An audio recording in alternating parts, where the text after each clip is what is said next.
फिर 2015 में मोदी जी ने बड़े बड़े भाषण दिए कि बाप और बेटी दोनों आतंकवादी हैं, और फिर उसके बाद सरकार उनके साथ चलाई अमीर जी, और आतंकवादियों को केंद्र वहां पर जम्मू कश्मीर में मंत्री बनाया। आप इनसे 2-3 सवाल इलू इलू होता है। सुनिए जरा, उसके बाद 10,000 पत्थरबाजों को छोड़ के तारीख कब पढ़ रहे हैं यहाँ पे, पता नहीं कौन सा ऑर्डर ISI।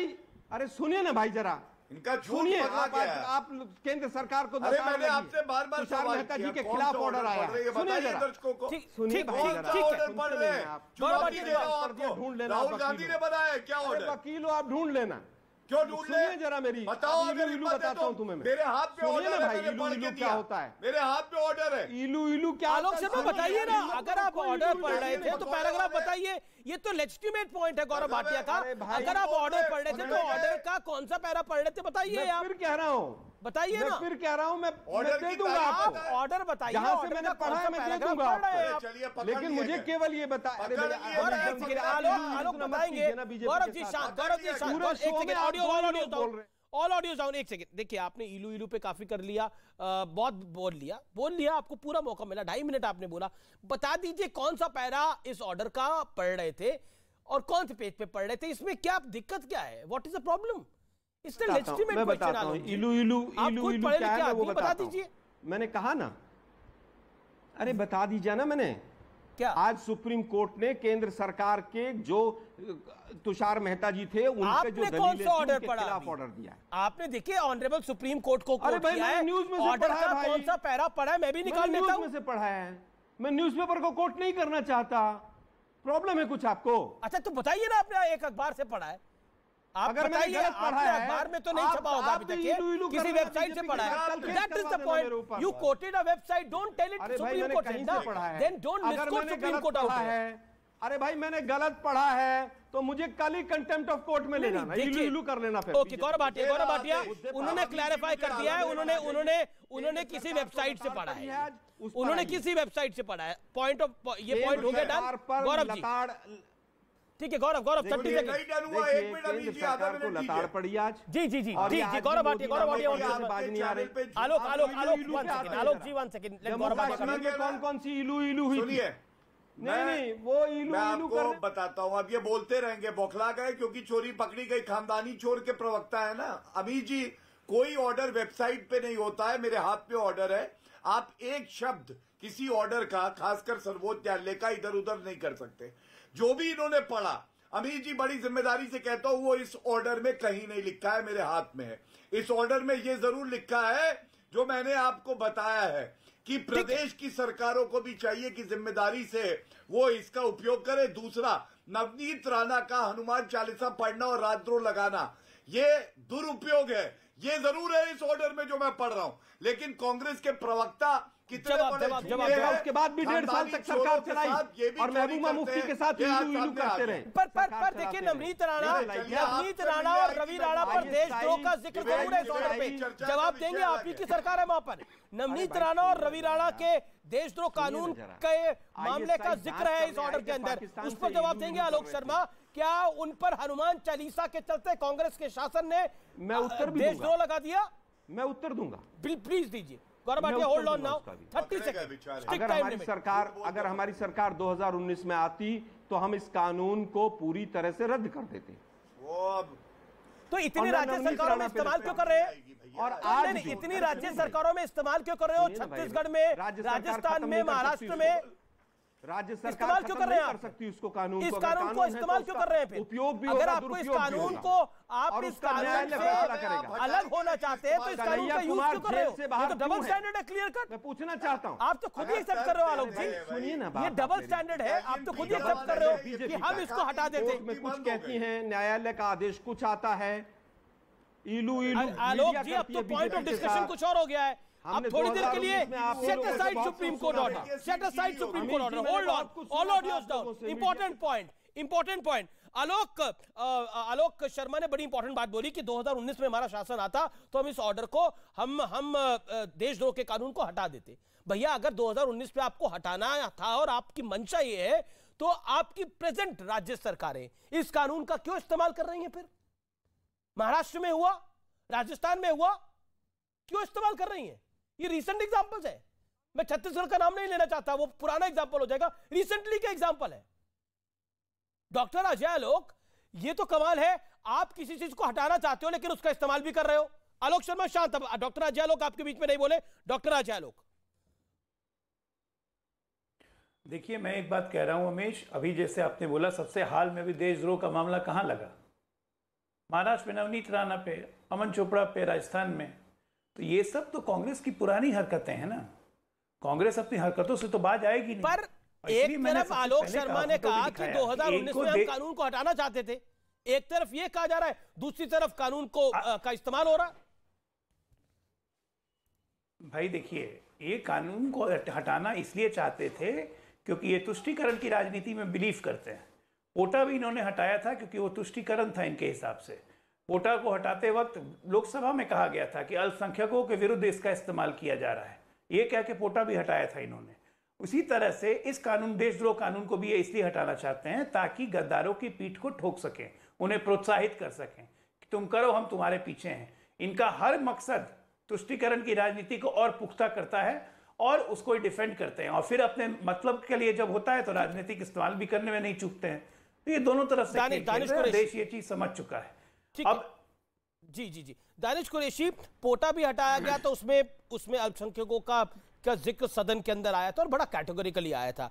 अब देशद्रोह कानून की बात हो रही है तो उसमें भी कहा जा रहा है कि ये देखिए मिसयूज हो रहा था, तमाम चीजें हो रही थी, but who was misusing it? क्या देश के खिलाफ चिकन नेक की बात करना देशद्रोह नहीं है दानिश कुरैशी? क्या शर्जील इमाम, कन्हैया कुमार ने जो काम किए थे वो देश प्रेमी काम थे? Will you do it? क्या आप अपने बच्चों को बोलेंगे करने के लिए?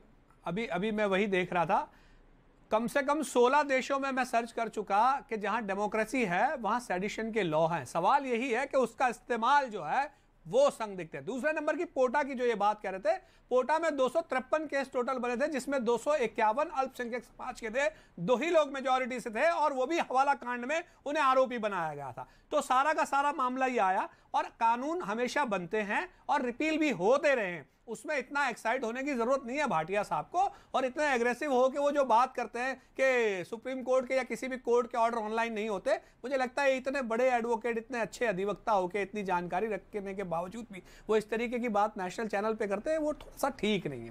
दूसरे नंबर की बात, कांग्रेस से आपने सवाल किया, बहुत अच्छा सवाल किया कि आप हटाना भी चाहते हैं और आप इस्तेमाल भी कर रहे हैं। देखिए सुनिए, सवाल क्या है कि वो हटाना भी चाहते हैं। दरअसल कांग्रेस तो आज की ये स्थिति में है, वो क्या करना चाहती है उसको समझ में ही नहीं आ रहा।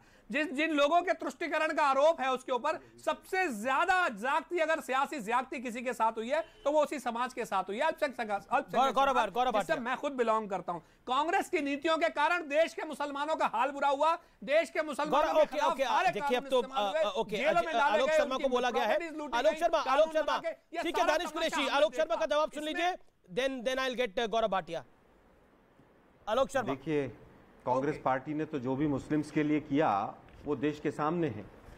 माइनॉरिटी कमीशन से लेकर, माइनॉरिटी डिपार्टमेंट से लेकर, माइनॉरिटी में एजुकेशन इंस्टीट्यूशन से लेकर, हमने जो किया वो देश के सामने है।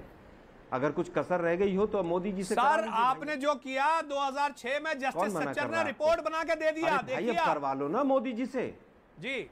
अरे भाई उसमें से 224 में से तो हमें कोई उम्मीद थी नहीं, लेकिन जिसके तुष्टीकरण का आरोप लगता है, मतलब सारी दुनिया ये समझ रही है कि कांग्रेस के मुसलमानों को क्या ही मायावती जी से करवा लीजिए, पीठ में खंजर थोड़ी बहुत कसर रह जाए तो आम आदमी पार्टी से केजरीवाल जी से करवा लीजिए। आपने ईदगाह में गोलियां चलाई मुरादाबाद में, आपने भागलपुर के 10,000 से ज्यादा 15,000 से ज्यादा दंगे करवा लीजिए, इन सब लोगों से मुसलमानों को गोलियां मार दी, जेलों में सड़ा दिए। अरे भाई मैं कह रहा हूँ अब तो सारे दंगे रुक गए, दौर में बने और उसका दुरुपयोग, अब तो सारे दंगे रुक गए, दुनिया जानती है ये।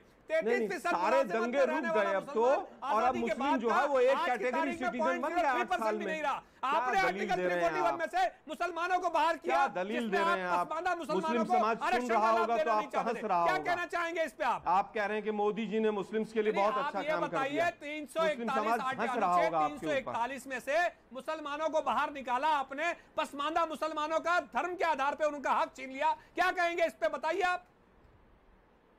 अरे भाई अब ले लो ना, कौन कौन से हक रह गए? 2-4 हक तो ले लिए होंगे मोदी जी से, और थोड़े से ले लो। आपने जो ज्यादती की उसका जवाब नहीं देंगे, हम लेंगे। पीछे पीछे आ ही रहे हैं।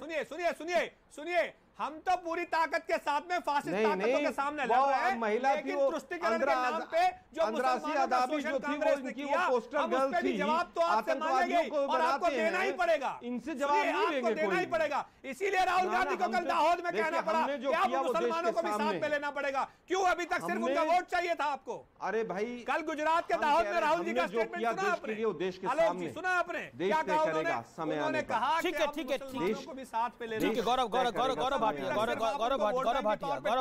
इस्तेमाल कर रहे थे। गौरव भाटिया, कांग्रेस कह रही है और कांग्रेस इसको सेलिब्रेट भी कर रही है, this is our victory, this is our victory. My point is this, क्या आपको लगता है, क्योंकि इसको बार बार ऐसा लिया जा रहा है कि it is a setback for the central government, ये भारत की सरकार के लिए झटका है, क्या आपको लगता है ये कानून जो थे ये जरूरी नहीं है? क्योंकि एक सवाल पब्लिक के मन में आएगा, देश के मन में आएगा, मेरे मन में आ रहा है, क्या शर्जील इमाम पे देशद्रोह का केस अब नहीं चलेगा? क्या उमर खालिद पे देशद्रोह का केस अब नहीं चलेगा इन लोगों पर? अमीश जी, आपने बहुत बेहतरीन एक प्रश्न पूछा है, ये जनता भी जानना चाहती है, मैं इसका उत्तर जरूर देना चाहूंगा। आपको मालूम है, जो लोग घुसपैठियों के साथ, आतंकवादियों की आवाज, पत्थरबाजों के साथ देश के खिलाफ, आज वो खुशियां ऐसे मना रहे हैं जैसे कि अब वो खुली छूट होगी, रोड पे पत्थर चलाएंगे, भारत के खिलाफ बोलेंगे। तो मैं एक बात बोल दूं, इस देश के प्रधानमंत्री श्री नरेंद्र मोदी जी हैं, जो देश के खिलाफ जाएगा, बहुत से कानूनी प्रावधान हैं, उनको जेल की सलाखों में डाला जाएगा। और यासीन मलिक जैसे कबूल रहे ना रो रो के कि हाँ मैंने गलत किया, वैसे ही इन लोगों को भी सजा होगी। लेकिन आपने एक चीज नहीं देखी, बड़ी विचित्र, जो इलू इलू करते थे कांग्रेस वाले और दानिश, आज एक दूसरे से लड़ रहे हैं। आपका राजद्रोह का विषय है, इसमें मुस्लिम कहां से आ गए? ये घुसपैठियों में मुसलमान ढूंढ लेते हैं, आतंकवादियों में ढूंढ लेते हैं, ये नोटबंदी में मुसलमान ढूंढ लेते हैं। देश आगे बढ़ रहा है और ये अभी भी अटके हुए। मुझे okay, Danish 10 second. Okay, Tauseef Khan respond, Tauseef Khan respond, a quick respond, Tauseef Khan. देखिए सरकार को, केंद्रीय सरकार को, मोदी जी की सरकार को अपने कदम पीछे हटाने पड़े हैं। सुप्रीम कोर्ट में वो जिस बात पे अटल थे इतने दिन से, आज वो पीछे हट गए हैं। शुक्रिया, फिलहाल आर पार को यहीं समाप्त करते हैं।